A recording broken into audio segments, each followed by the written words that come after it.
I still clearly remember that first evening, a seemingly harmless night, just a few friends gathered, laughing, music playing, in an atmosphere that was a little wild. In someone's hand, a small thing was passed around, accompanied by a casual phrase, "Just try it once, what's the harm?" I don't know why I didn't refuse. Maybe it was to fit in, to be seen as on par with my friends. Maybe it was because I felt empty inside, and I thought a little something new would fill that void. I reassured myself, just once, I'm strong enough to stop whenever I want. That first time, the feeling came over me like a strange wave. Everything around me slowed down, the music became enchanting, the lights sparkled more brightly, and a fake pleasure flooded my body. I laughed more, talked more, and for a moment I felt free from all worries and pressures. But that was an illusion. That seemingly harmless moment was like a fish hook. I didn't realize that once I bit the hook, pulling it out would tear my flesh. In the following days, I started to remember that mellow feeling. At first, it was just a fleeting thought, but then it became a craving. I made up every excuse to meet my friends, to have fun one more time. I thought I was in control, but in reality, that false sense of security was the first rope that tied me down. I started to believe a dangerous lie. I am stronger than the substance. I am the master, not it. But I didn't know that the moment I believed that lie, I had stepped onto a dark path. A path where the further I went, the further away the light became, and the more the darkness swallowed me. And so, from just trying it once, I opened the door to the abyss, a door that later I had to fight for my life to escape. In the beginning, you think everything is still under control. You still go to school, still go to work, still laugh and talk with friends as if nothing has changed. But inside, a hidden thirst begins to grow, urging you to seek the substance more and more often. The initial doses are no longer strong enough to make you fly like before. You increase the dose, try new ways, seek a stronger feeling, like chasing a shadow that you can never catch. Your body starts to react, dark circles under your eyes, irregular eating, sometimes in a state of extreme euphoria, sometimes falling into a state of exhaustion. Your family starts to notice the strange changes. Your mother asks, "Are you okay? You look so pale lately." You give a forced smile, avoiding the answer.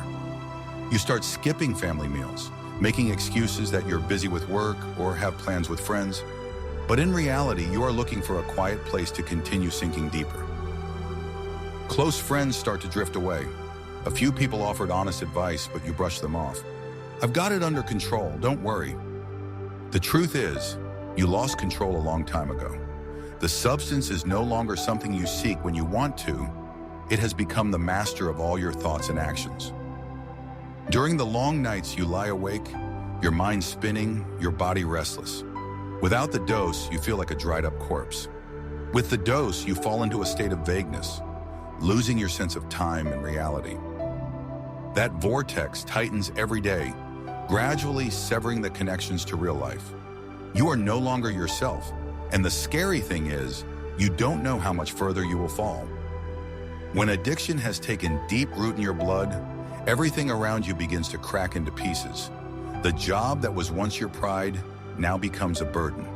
The lateness, the broken promises, and the unfinished tasks make your boss lose patience. Colleagues look at you with suspicion, and you just want to avoid their gaze. Relationships gradually vanish like smoke. Friends who once shared laughter and beautiful memories now only contact you sporadically or have completely disappeared. They are tired of the excuses, the promises to quit, but then returning to the old cycle. Your family, despite their heartbreak, can continue to believe in your empty promises. Your health is also no longer intact. Your body is exhausted with coughing fits, insomnia, and an abnormally fast heartbeat, all like death knells ringing every day. The mirror in the bathroom becomes the thing you fear most. Behind the glass is a gaunt face, deep-set eyes, and a gray complexion. A strange image compared to the person you once knew. You realize you are losing everything. But the paradox is that, despite being aware of this harsh truth, you are still tightly bound by the chains of addiction. In those rare moments of clarity, you wish you could turn back time, Erase that first time. But the past cannot be changed, and the present is pulling you deeper every day. There are nights you lie in a dark room, listening to the rain fall outside the window, feeling as if the whole world is leaving you behind. Your heart feels constricted between regret and a craving for the substance. You understand you are standing on the edge of a cliff, but you don't know how to turn back. That night, the city was shrouded in a cold fog, the yellow streetlights casting my lone shadow on the sidewalk. I sat huddled in a dark corner, my empty eyes looking down at my trembling hands.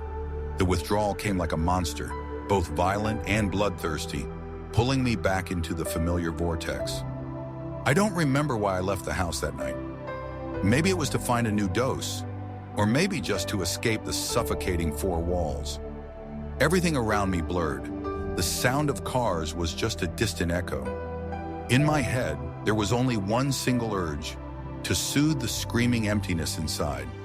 But then, in that thick silence, something strange happened. At first, I thought I was mistaken. A very faint sound, not from the outside, but as if it was coming from deep within my heart. The voice was warm but firm, slow and clear with every word. "My child, come back." I froze. My whole body felt like it was frozen solid. My heartbeat slowed down completely, then started to beat rapidly again. I looked around. There was no one there. Only the darkness, the yellow light, and my own ragged breathing. But that voice, it was still there. Not loud, not forceful, just like a gentle hand touching the wound in my heart. I gave a forced laugh, trying to brush it off. I must be hallucinating. I was too used to my mind playing tricks on me, especially when I was in withdrawal. But the strange thing was, the more I tried to forget it, the clearer the voice became. It didn't scare me at all. On the contrary, in that moment, I felt a rare peace. I started to walk slower, as if my feet no longer wanted to run. In my mind, memories of a long time ago appeared. My childhood evenings, sitting with my mother reading the Bible, the singing in church on Sunday mornings, the stories about a loving and forgiving God. I had left all that behind a long time ago, but now they returned like bright puzzle pieces against a dark sky. "My child, come back." It was not a reproach. It was not a shout. It was just an invitation, gentle but strong, penetrating through all the layers I had built to protect myself. That night, I didn't seek the familiar dose. I wandered aimlessly, just to hear that voice completely. It was like a slender thread, but it had the power to pull me away from the edge of the abyss. I didn't understand what it was. Was it the voice of my conscience? Was it a childhood memory? Or was it the very God my mother used to pray to every night? But I knew one thing for sure. If I wanted to live, I had to follow that voice. That night, for the first time in many years, I came home without sinking into addiction, with only one thing in my heart, a faint hope that maybe there was still a way back. I don't remember how I got to that meeting. I just know that on that day, I had an indescribable urge, as if an invisible hand was pulling me out of the gloomy room that had been my sanctuary for months. I quietly went to a small hall where a few dozen people were gathered, singing songs I had never heard before. The atmosphere there was strange, not noisy, not pressured, but it made me feel so small that it was hard to breathe. When the song ended, a man stood up and told his story. He had been an addict, had been in a hospital bed with a ravaged body, had been abandoned by his family, but he talked about it not with shame, but with a strange joy. He said that God had found and saved him when he thought his life was no longer worth living. I don't know why, but every word he said seemed to pierce straight into my mind, reaching the deepest parts that I always tried to hide. Then someone started praying for those who were suffering. The prayer was not flowery, not long-winded, just a simple request for God to touch tired and desperate hearts. I bowed my head, trying to swallow the lump in my throat. But when I heard the sentence, "God, please remind them that they are still valuable in your eyes," tears suddenly fell. I don't remember the last time I cried. Maybe it was many years ago, when I still believed I was worthy of love. But in that moment, among strangers, I cried like a lost child who had just found the light of an old home. Each tear that fell carried away a part of the shame, a part of the despair, and all the walls I had built up for so long. Someone placed a hand on my shoulder. It wasn't a hurried squeeze, but a gentle, patient touch. I looked up and met the warm eyes of a middle-aged woman. She didn't say anything, just smiled, as if to say, "You are safe now." That night, when I returned to my familiar room, I could still feel that warmth in my heart. For the first time in a long time, I slept a dreamless sleep, without waking up in the middle of the night. I didn't know if I had been forgiven, and I didn't know what the road ahead would be like. But I knew one thing: I was still valuable, and that was the reason I wanted to keep going. I still clearly remember that evening. In the dark room with only a yellow light shining from the corner of the wall, I sat on an old wooden chair, my hands clasped together and trembling. Never in my life had I thought I would pray, at least not in a real way. Before, when I heard someone mention prayer, I just thought it was something for pious people, for people who weren't entangled in the kind of sin I was drowning in. But at this moment, I had nothing left to lose. I had tried every way to escape addiction, avoiding old friends, locking myself in the house, even taking sleeping pills to forget the craving. However, every time the craving came, all my willpower collapsed. I was so tired that I just wanted to disappear. And then I remembered a sentence I had heard at the small group a few days earlier. Try talking to God as if you were talking to a real friend. At first, I just hesitantly whispered, "God, if you are real, please help me." There was no thunder, no bright light.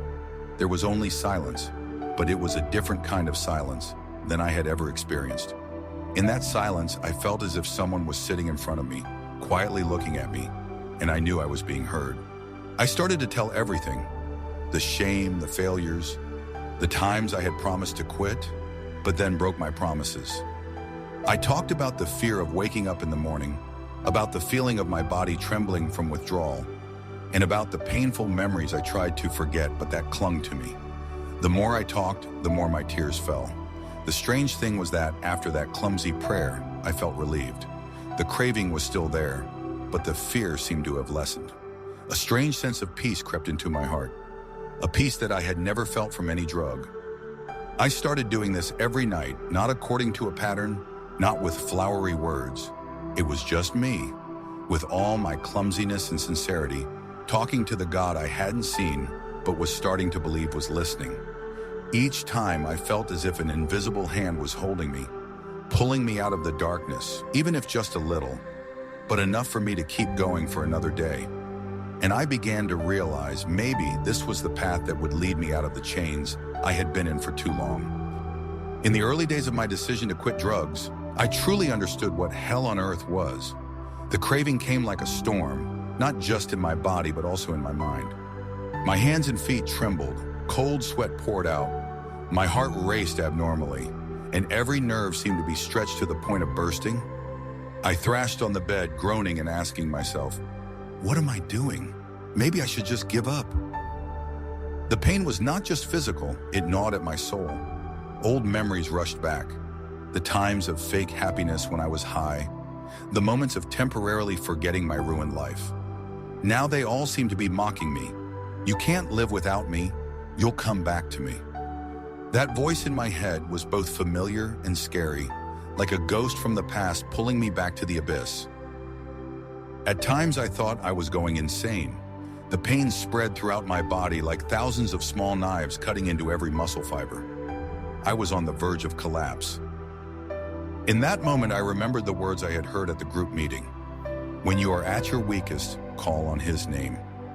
I fell to the floor, my tears mixing with my sweat. I gasped, not knowing if I was speaking out loud or just whispering in my heart, "God, I can't take it anymore. I don't want to die, but I have no more strength. If you are truly here, please save me." Something strange happened. The pain didn't disappear immediately, but a gentle peace flowed in, as if someone had placed a hand on my shoulder and said, "I am here." My heart rate gradually slowed down. The trembling subsided.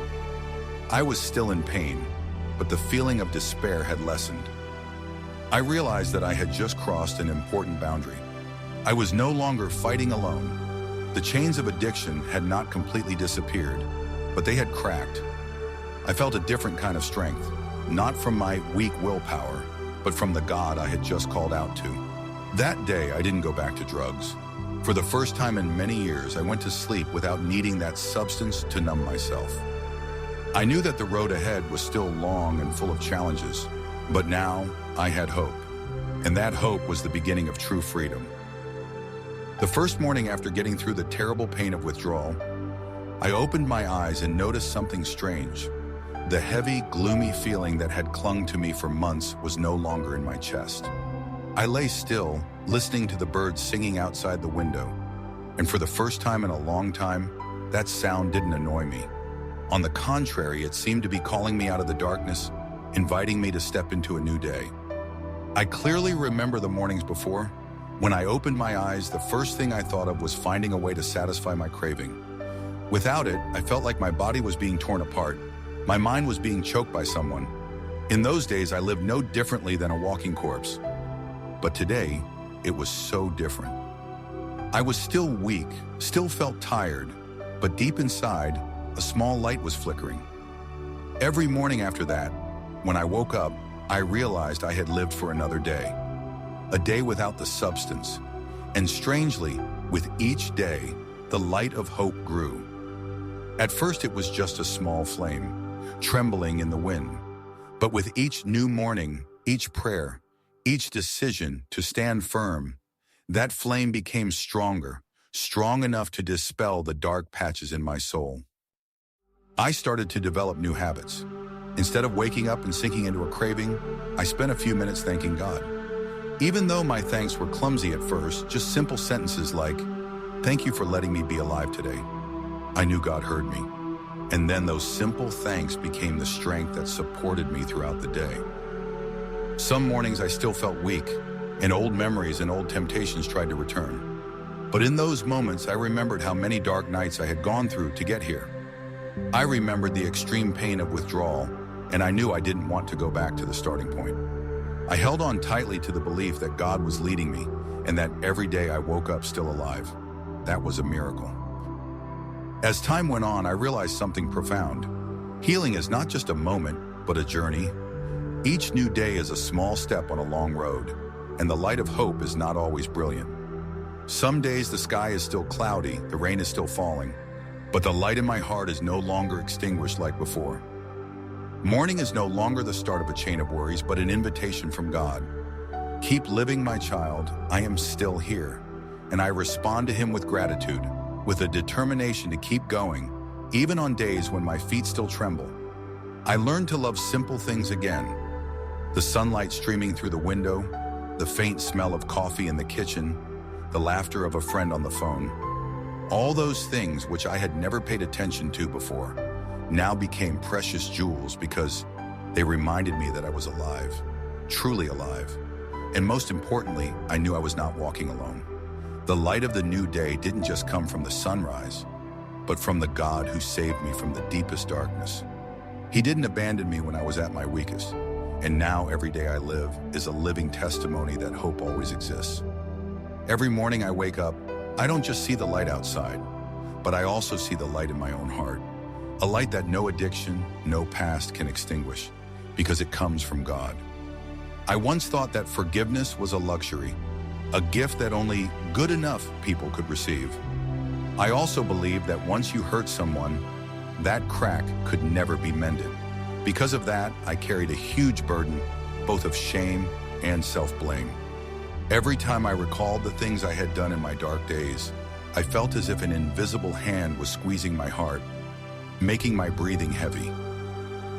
But then God began to teach me something different. He didn't love me because I was worthy. He loved me even though I was completely unworthy. And it was that love that opened the door for me to face the truth, to face myself, and not run away anymore. I remember that evening. I had prepared a list of people I had hurt. On that list were family members, friends, and even people I thought would never want to see me again. My hand trembled as I picked up the phone. My heart was pounding as if it would burst. I was afraid of being rejected, afraid they would yell at me, afraid to hear the words, "I don't want to hear anything from you anymore." The first call was to my mother. I choked out an apology, but before I could finish, My mother was crying. Not because she was angry, but because she was happy. "I forgave you a long time ago," she said, her voice trembling. "I was just waiting for you to come back." In that moment, I felt as if a huge stone in my heart had fallen. The next call was to a friend whose trust I had betrayed. I had used his money for my addictions. I thought he would scold me or hang up immediately. But instead, he was silent for a few seconds, then said, "I was angry with you for a long time, but if you really want to change, I believe God can do that in you." Those words were not just forgiveness, but also a ray of hope. Not everyone was ready to forgive me right away. Some said they needed time. Some still kept their distance. But the strange thing was, for the first time, I no longer wanted to run away from that. I accepted that time and the real change in my life would become the evidence. Forgiveness was not just an act of others towards me. It was also a gift that I learned to give myself. For many years, I had imprisoned myself in a prison of guilt and shame. I kept repeating in my head, "I am a failure. I deserve this." But then, when I prayed, I felt God whispering, "You are no longer bound. I have carried it all for you." The day I truly believed that, I felt as if the invisible chains around my soul were cut. I was no longer defined by the past. I was no longer living in fear that I would always be the old person. I was free, not because I was worthy, but because God's grace was enough for me. That freedom was not just in my emotions.